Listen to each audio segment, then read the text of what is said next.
Hello everyone, this is Neha Vijay. Welcome in Quality Assurance class. Yes, I am Neha Vijay presenting you material management. What is the material management? First, you have to understand materials. In materials, purchasing, internal operation, distribution of services pointed. But management is planning, organizing, and control.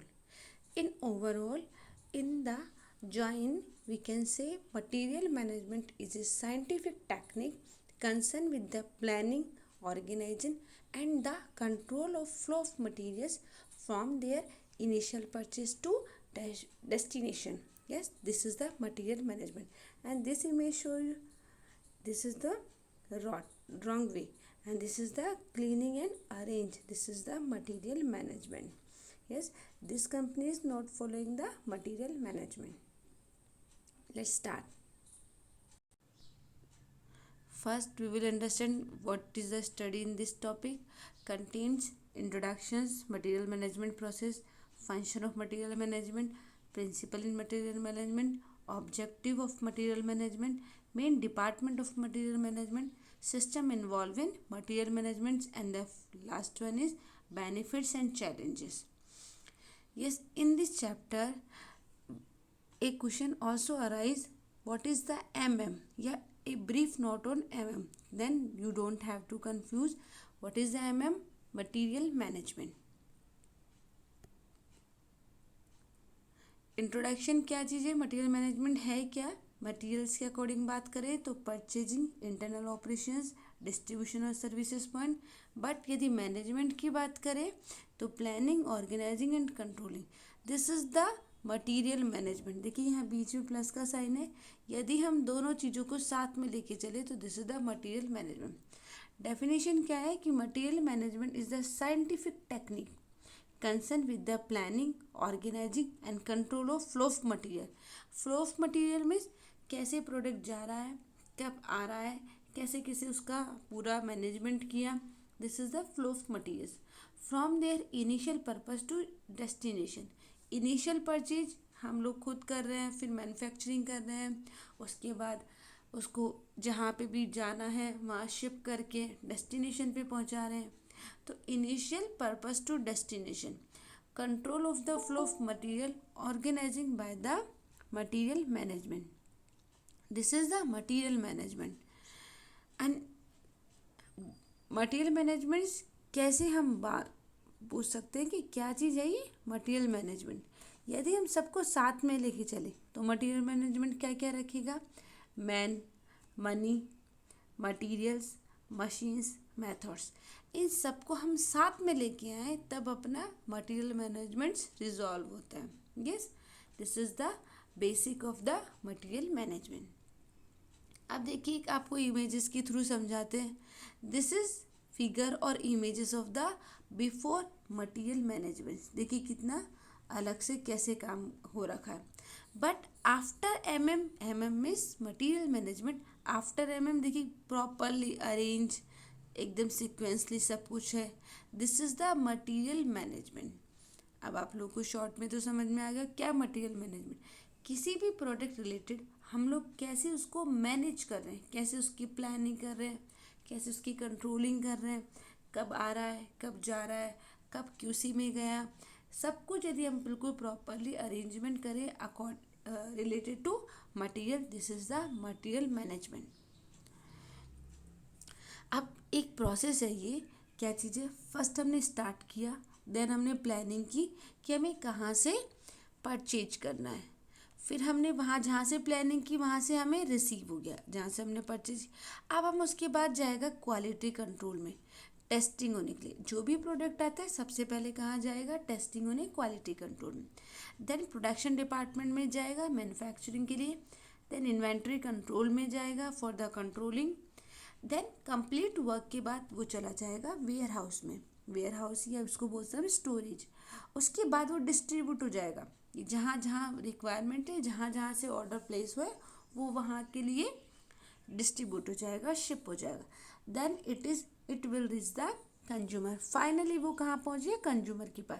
This is the material management process. अब functions क्या क्या चीज़ें material management की, तो first one is material planning and programming. सबसे पहले हमें क्या करना है, प्लानिंग एंड प्रोग्रामिंग। फिर हमने क्या करना है, मटेरियल पर्पस, क्या क्या हमारे पर्पस, क्या उद्देश्य है उस मटेरियल का। स्टोर कीपिंग, कैसे हमें स्टोर हाउस में रखना है। इन्वेंट्री कंट्रोल कैसे करना है। फिर क्वालिटी कंट्रोल इंस्पेक्शन कैसे करना है। फिर मटेरियल की handling. And then last one is disposal of surplus या ऑब्सोलेट स्टॉक। ये इसका मतलब होता है कि जो भी हमारे प्रोडक्ट लास्ट में रिजेक्ट हुए या फिर एक्स्ट्रा प्रोडक्ट थे, या फिर हम बोल सकते हैं जब पैकेजिंग की हमने तो लास्ट के स्क्रैप्स बचे। स्क्रैप्स क्या चीज़ है, जब कटिंग के बाद जो छोटे छोटे टुकड़े बचते हैं वो सब चीज़ें। तो यदि वो सब चीज़ें बची तब उनको हमें डिस्पोज कैसे करना। हम ऐसे किसी भी तरीके से उनको फेंक नहीं सकते, या तो डिग करके गड्ढा करके उसमें रखा जाता है, या फिर अलग अलग मशीन्स आती हैं जिनके थ्रू इनको डिस्ट्रॉय किया जाता है। This is the disposal of surplus और ऑब्सोलेट स्टॉक। अब प्रिंसिपल्स क्या है, देखिए प्रिंसिपल ऑफ मटेरियल मैनेजमेंट बोलता है कि राइट क्वालिटी का प्रोडक्ट मिलेगा, राइट क्वांटिटी में मिलेगा, राइट प्राइस पर मिलेगा, राइट सोर्सेज पे मिलेगा, और राइट टाइम और प्लेस पर मिलेगा। देखिए यदि हम मटेरियल मैनेजमेंट करते हैं तो उसका क्या प्रिंसिपल है कि कौन सा प्रोडक्ट का एकदम से राइट क्वालिटी है, यदि जितना प्रोडक्ट हमने बोला उतना उसके पास पहुंचा है क्या नहीं, तो राइट क्वांटिटी। राइट प्राइस, देखिए जो भी प्राइस अपने लगाई है जो उसके पास राइट प्राइस पहुंची। राइट सोर्स, क्या सोर्स मतलब जरिया, तरीका, बिल्कुल सही तरीके से वो पहुंचे। और राइट टाइम और प्लेस, उसने बोला कि हमें इस टाइम पे ये प्रोडक्ट चाहिए, और आप लोगों को ये श्योरिटी हो कि जिस टाइम पे अपना कस्टमर रिक्वायरमेंट है उस टाइम पे वो प्रोडक्ट पहुंच जाए। This is the right time and place. अब ऑब्जेक्टिव्स क्या चीज़ है एमएम की, तो एमएम के ऑब्जेक्टिव्स हैं primary and secondary. MM means the material management. Primary objectives क्या है, reduction in the real cost. Real cost है वो रिडक्ट हो जाएगी, मतलब एक तो रियल कॉस्ट होती है यदि हम लोगों ने डायरेक्ट कॉस्ट लगा दी। यदि मैनेजमेंट करते हैं, मैनेजमेंट का मतलब यदि हम सभी इंडस्ट्रीज से कंपेयर करते हैं तो reduction in the real cost. Regular supply, हम लोग को रेगुलर सप्लाई में रखना है।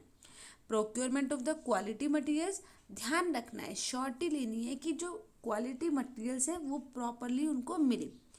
Efficient handling of the materials, handling भी प्रॉपर हो मटेरियल्स की।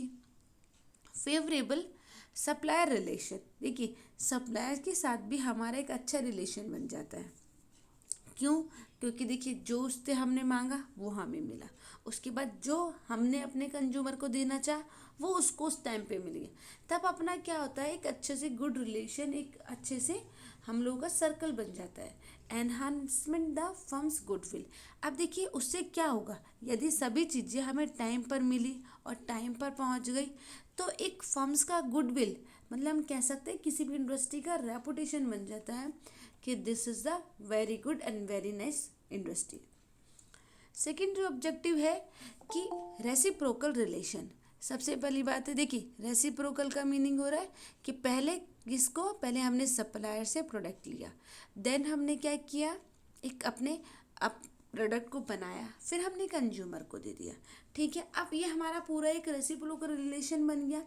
अब हमें और क्या क्या न्यू डेवलपमेंट्स किए, वो हमारी रिलेशन अच्छा है तो क्या होंगे, कंज्यूमर्स जो कस्टमर्स हैं वो आपको एक प्रॉपर गाइडेंस देंगे कि यदि ये प्रोडक्ट इस अकॉर्डिंग होता तो ये प्रोडक्ट में आपको ये डेवलपमेंट आ सकता है, तो आपको न्यू डेवलपमेंट्स मिलते हैं। इकोनॉमिक मेक और बाय, अब इकोनॉमिकली आप क्या लेते हैं और क्या बाय करते हैं, ठीक है, क्या बना रहे हैं और क्या बाय कर रहे हैं। प्रोडक्ट इम्प्रूवमेंट, प्रोडक्ट में भी इम्प्रूवमेंट आ जाता है। इंटर डिपार्टमेंटल हार्मनी, अब देखो इंटर डिपार्टमेंटल मतलब हमने किन किन अलग अलग स्टॉक मैनेजमेंट को दिया, अलग अलग स्टॉकिस्ट को दिया, अलग अलग हमने शॉप्स को दिया, तो अलग अलग इंटर डिपार्टमेंटल आ गया। अब हम सबकी कैसी हारमोनी हो गई है, हम सबकी कितने अच्छे से बाउंडिंग हो गई है। यस, अब conception of the future outlook, future outlook के लिए भी हमें एक तरीका मिल गया। यदि कुछ गलत हो गया तो वो वहीं पर रुक जाएगा, कोई फ्यूचर आउटलुक के लिए हमें मिल गया। यदि किसी चीज़ में कोई यदि इशू भी आ गया तब हमें पता चल जाएगा कि मे बी इस प्रोडक्ट में इशू आ सकता है, या तो हम मैन्युफैक्चरिंग में हम उसको कंप्लीट कर लें या फिर हम फ्यूचर के लिए उसको हटा ही दें। This is the conception the future outlook.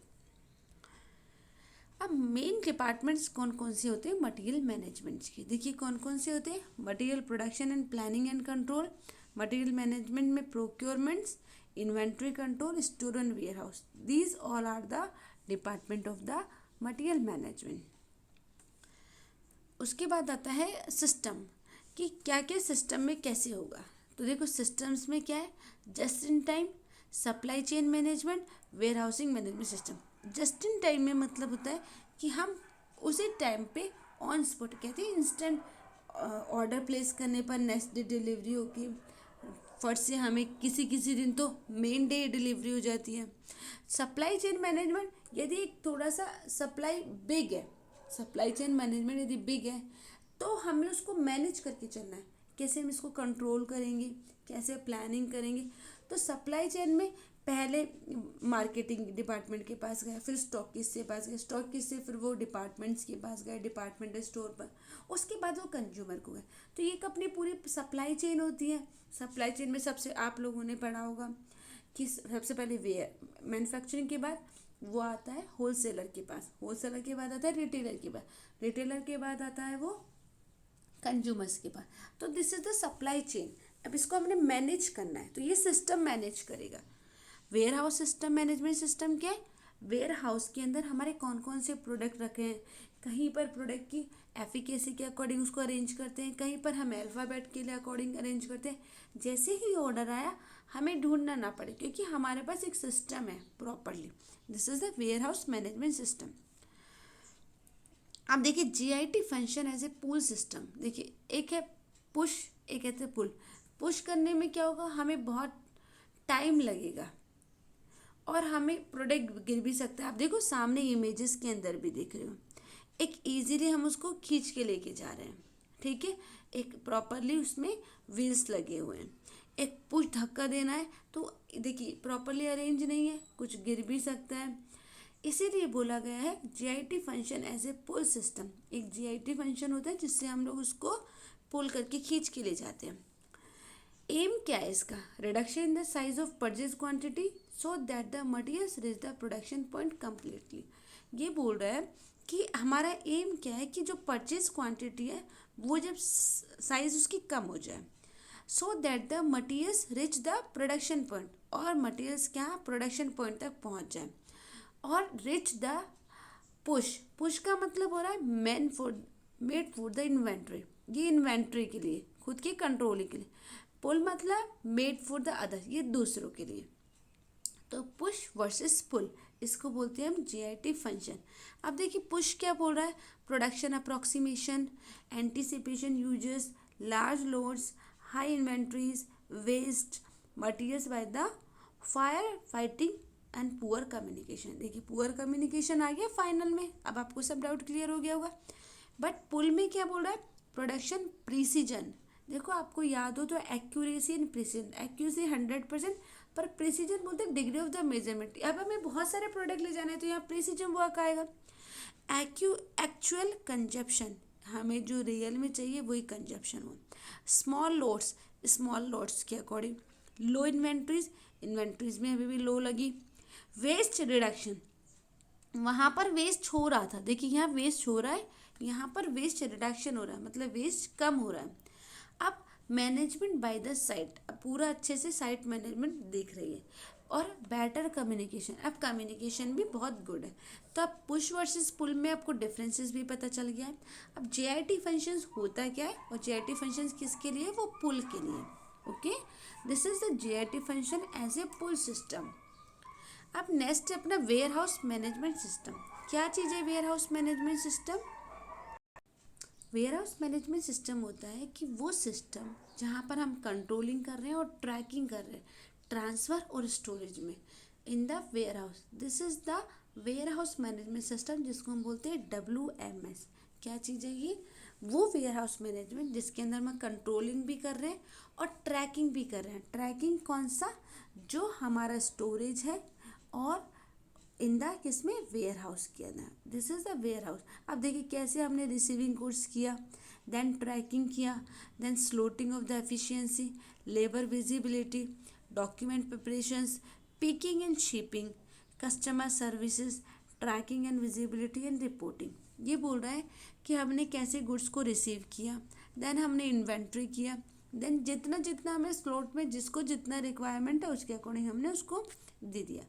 अब हमें देखना है लेबर्स की विजिबिलिटी, कि लेबर्स की कितनी विजिबिलिटी है, कितने हमारे पास लेबर है। लेबर्स है, लेबर्स होते हैं वर्कर्स, तो हमारे पास कितने लेबर्स है और हम उसको अकॉर्डिंग कैसे काम ले रहे हैं। यदि कम है तो हमें और हायर करना है, यदि ज़्यादा है तो हमें दूसरे वर्क पर लगाना है। डॉक्यूमेंट प्रिपरेशन, अब हमें डॉक्यूमेंट्स को प्रिपेयर करना है कि कैसे कैसे डॉक्यूमेंट्स पूरे रेडी होंगे, क्योंकि documents is the proof of your future. Picking and shipping, कहाँ से क्या लेना और कहाँ से क्या शिप करना है। कस्टमर सर्विस को हमने देखना है, अब कस्टमर सर्विस बेस्ट होनी चाहिए, ठीक है। ट्रैकिंग एंड विजिबिलिटी, अब हमें देखना है, ट्रैकिंग करना है कि कैसे क्या प्रोडक्ट को कौन जो अपने डिस्ट्रीब्यूटर्स है, कौन सा अपना जो भी स्टॉकिस्ट है वो हमें क्या बता रहा है कि क्या रिपोर्ट कर रहा है। तो then final in the reporting. अब देखिए हमारा नेक्स्ट है supply chain management and the process flow. Supply chain management क्या होता है, देखिए एक तो हमारा वेयर हाउस, हम वेयर हाउस में कैसे रख रहे हैं। अब हमारा आ रहा है सप्लाई चेन मैनेजमेंट, कैसे हम सप्लाई कर रहे हैं। अब हम देखो प्रोसेस का फ्लो कर रहे हैं, प्रोसेस का। Supply chain management can be define as the systematic flow of the material. एक सिस्टम से फ्लो चल रहा है, किस किस चीज़ का, मटीरियल्स का, गुड्स का, related among the suppliers, companies, retailers and consumers. अब ये बोल रहा है कि supply chain management, supply chain में, अब सप्लाई मैंने आपको बताया था कि सप्लाई पूरा चेन है उसका, तो वो कैसे चेन है वो देखिए। सबसे पहले हमने मटेरियल फ्लो की बात करेंगे, बाद में हम इंफॉर्मेशन और मनी फ्लो के बारे में बात करेंगे। पहले मटेरियल फ्लो में क्या है, सबसे पहले हमने वेंडर हायर किया, वेंडर से हमने प्रोडक्ट मंगाया, अब वो अपने अपने सोर्सेज के अकॉर्डिंग भेजेगा, अब वो स्टोरेज किस में भेजता है वो देखते हैं। ट्रांसपोर्टेशन हुआ, अब हमारी इंडस्ट्री में ऑपरेशन हुआ। फिर out bound storage and transportation, अब कैसे कैसे बना, अब देखो कंप्रेशन हुआ, उसके बाद वो फीलिंग में जा रहा है। फिर मटेरियल्स को हमने मैनेज करना है, मटेरियल्स का फ्लो देखना है। देन अब अपना कंप्लीट हो गया, सब कुछ रेडी है, अब वो कंज्यूमर्स को डिस्ट्रीब्यूट हो रहा है और फाइनली वो कहाँ पे पहुँच रहा है, कंज्यूमर्स के पास। तो ये मटेरियल्स फ्लो हुआ, देन इंफॉर्मेशन फ्लो हुआ, इन्हीं के बीच में अपनी इंफॉर्मेशन चलती रही। और फिर इसके बाद अब यहाँ से आना मनी स्टार्ट हुई। अब देखिए यहाँ तो अपना मटेरियल फ्लो हुआ, अब कंज्यूमर से जब अमाउंट मिला तब डिस्ट्रीब्यूटर को मिला। अब देखो मनी का फ्लो किस तरफ चल रहा है, पहले डिस्ट्रीब्यूटर को मिला, फिर ट्रांसपोर्टेशन को मिला, देन ऑपरेशन को मिला, फिर अपने डायरेक्ट अपने वेंडर के पास पैसा। तो ये मनी फ्लो हुआ। कंज्यूमर्स के पास पहुंचने के बाद कुछ कुछ इंडस्ट्रीज़ है जो डायरेक्ट पहले बिफोर कैश लेती है, कुछ ऐसी इंडस्ट्रीज़ है वो 1 महीने का 2 महीने का टाइम देती है कि जब आपका प्रोडक्ट सेल हो जाएगा, जब हम आपको पूरा अमाउंट को पे कर देंगे। तो this is the supply chain management. अब बेनिफिट्स क्या क्या है एमएम के, देखिए अभी हमने देखा था कि रिड्यूस कॉस्ट हो जाता है, वेस्ट भी कम होता है, improve the employee awareness, employee की जो अवेयरनेस और एफिशिएंसी वो भी बढ़ती है, enhance the company image and the competitiveness. और क्या होता है, कंपनी की इमेज भी बढ़ती है, उनका रेपुटेशन भी बनता है, और कम्पिटिटिव मतलब आप दो इंडस्ट्री साथ में, हम लोग देखते हैं एक मार्केट के अंदर 4-4 5-5 शॉप एक ही प्रोडक्ट के, अब किसी पर बहुत ज़्यादा भीड़ है, किसी पर क्राउड है, पर किसी पर क्राउड नहीं है, तो क्या मतलब हुआ कि उस पर कोई ना कोई अच्छी फैसिलिटी तो मिली होगी उसको, या उसको एक्सचेंज हुआ होगा सारी बातों की एक बात, या फिर उसको एक अच्छी फैसिलिटी मिली होगी, कुछ डिस्काउंट मिला होगा, देखो कुछ भी हो सकता है। तो या फिर उसने कॉस्ट को ध्यान में रखा कि सब लोगों से कॉस्ट को कम रखा हो, तो ये कॉम्पिटिटिवनेस बोलते हैं। तो इससे क्या कंपनी की एक इमेज भी बनती है और कम्पिटिटिव भी हम फाइट कर सकते हैं अपने पास वाले 4 शॉप से। अब शॉप तो बंद कर नहीं सकते क्योंकि वो बिजनेस है, पर हमें ध्यान रखना है कि कैसे हम उस कम्पिटिटिव को फाइट करें। This is the good management. A safer and the tidier workplace. ध्यान रखना है एक सेफर प्लेस हो, टाइडियर मतलब बिजी हो, कंप्लीट हो, मतलब ऐसे ही ना हो एक के ऊपर एक प्रोडक्ट रखो, ऐसा नहीं। टाइडियर हो, प्रॉपर वर्क प्लेस हो, मतलब काम करते रहें सब। Increase the customer and employee satisfaction. हमारा फाइनल में मोस्ट इम्पॉर्टेंट सेटिस्फेक्शन क्या चाहिए? कस्टमर का और एम्प्लॉय का सेटिस्फेक्शन, उसको हमें बढ़ाना है। Increase the customer satisfaction. अब देखिए फाइनली में क्या होता है कि कैसे कैसे चैलेंजेस आते हैं एमएम के मटेरियल मैनेजमेंट को इम्प्लीमेंट करने के लिए, क्या क्या चैलेंजेस आ सकते हैं।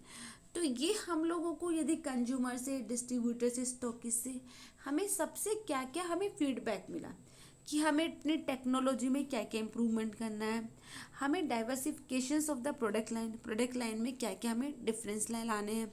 Land and storage cost increase day by day. यदि लैंड और स्टोरेज कॉस्ट की इंक्रीज हो रही है डे बाय डे, तो किस रीजन से हो रही है। Selection the appropriate vendors. हमें अच्छे वेंडर्स जो हमें एक अच्छी फैसिलिटीज़ प्रोवाइड करे, वो हमें सेलेक्ट करना है। Difficulty in the forecasting demand accurately. अब हमें प्रॉब्लम कहाँ है कि आजकल डिमांड में क्या प्रोडक्ट चल रहा है उसको डिफ़िकल्ट है फोरकास्टिंग, मतलब अनुमान लगाना कि एक्चुअल में अभी प्रोडक्ट क्या चाहिए मार्केट में और क्या चीज़ आने से ज़्यादा हम लोगों का सेल होगा। ये सब चीज़ें आती है difficult in the forecasting of demand accurately.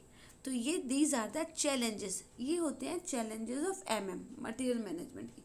आप अपना सब कुछ मटेरियल मैनेजमेंट सब कुछ वर्क एकदम से प्रॉपरली चल रहा है, बट अब हमें ये भी देखना है कि हम कैसे ग्रो कर सकते हैं इस कॉम्पिटिटिव एरा में, कैसे हमें इसमें हमें फाइट करके आगे निकल के और हमें बेनिफिट चाहिए, तो वो हमें कैसे मिल सकते हैं। तो वो हमें चैलेंजेस को फेस करना होगा और कभी लॉसेस भी हम सीखते हैं, तो लॉसेस, बेनिफिट्स, गेन, वो सब चीज़ें हमें देखनी होगी।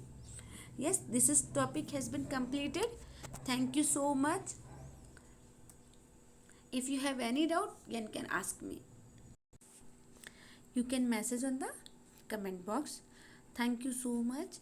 Please, if you like, then like, hit the like button and subscribe for my new video. Thank you.